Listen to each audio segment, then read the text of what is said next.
ओम शांति। कहानियाँ हम सभी बचपन से सुनते आए हैं। स्कूल और घर में जब भी हमें कोई नई मोरल वैल्यू सिखानी होती तो हमारे बड़ों ने कहानी के माध्यम से हम सबको सिखाई हैं। आज हम उन कहानियों की चर्चा करेंगे जो कहानियाँ स्वयं निराकार परमपिता परमात्मा ने ब्रह्मा मुख के द्वारा हम सभी को नया आध्यात्मिक ज्ञान देने के लिए अपने महावाक्यों में सुनाई है। तो आज हम एक नई श्रृंखला शुरू करते हैं उन कहानियों की जो कहानियाँ हम सभी आत्माओं के पिता परमात्मा ने हमें आध्यात्मिक ज्ञान सिखाने के लिए सुनाई हैं। आज के कहानी का टाइटल है खुदा दोस्त।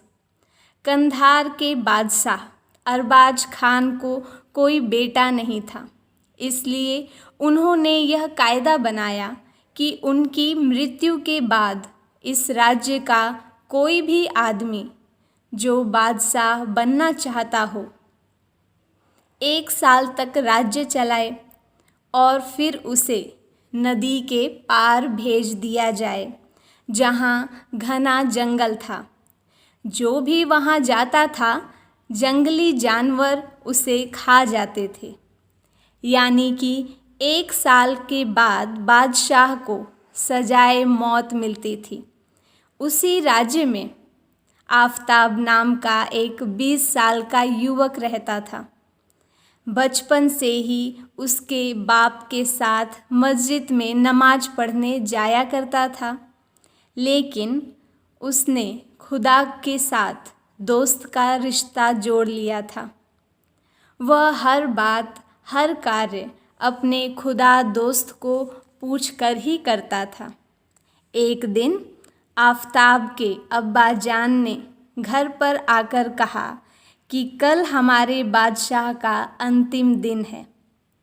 परसों सुबह उन्हें नदी पार करा दी जाएगी, लेकिन मौत के डर से इस साल कोई बादशाह बनने को तैयार नहीं है। तब आफताब ने अपने खुदा दोस्त से पूछा कि अब राज्य का बादशाह कौन बनेगा। खुदा दोस्त ने कहा, अब तुम बनोगे। आफताब ने कहा, क्या आप मुझे 1 साल के बाद सजाए मौत दिलाना चाहते हो? अगर मैं मर जाऊं तो मेरे अब्बा जान और अम्मी जान को कौन संभालेगा? तब खुदा दोस्त ने कहा, तुम बादशाह बनने जाओ, मैं जैसा जैसा कहूँ वैसा ही करते जाओ। आफताब बादशाह बनने चला गया और बादशाह बनने के बाद प्रजा का बहुत ही अच्छा पालन खुदा की मत प्रमाण करता रहा। 1 मास के बाद खुदा ने आफताब को कहा कि नदी के सामने वाला जंगल साफ करवा दो। उस अनुसार आफताब ने जंगल के पेड़ कटवाकर एक बड़ा सा मैदान तैयार करवा दिया। अब खुदा दोस्त ने वहाँ पर एक राजमहल, एक किला और शहर बनाने के लिए कहा। वो उसी अनुसार बनाता चला गया। राज्य के खजाने से ही धन लेकर नदी के उस पार शहर बसने लगा। उसमें सब प्रकार की सुख सुविधाएं निर्मित हो गईं।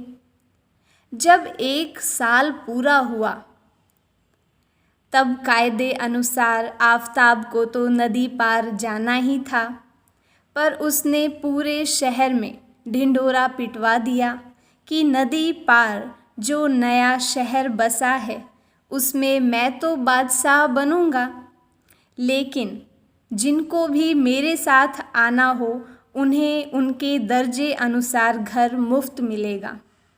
दूसरे दिन जब आफताब नदी पार गया तो सारे शहरवासी भी उसके साथ साथ सुख शांति पाने के लिए नदी पार चले गए।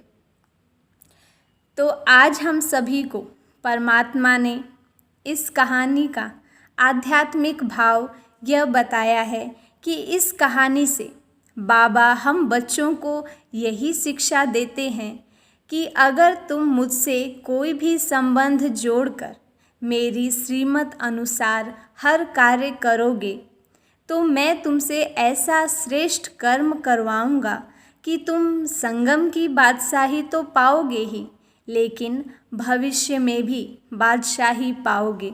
और अभी तुमने जिन आत्माओं का कल्याण किया होगा वे भी प्रजा रूप में तुम्हारे साथ रहेंगी। अच्छा, ओम शांति।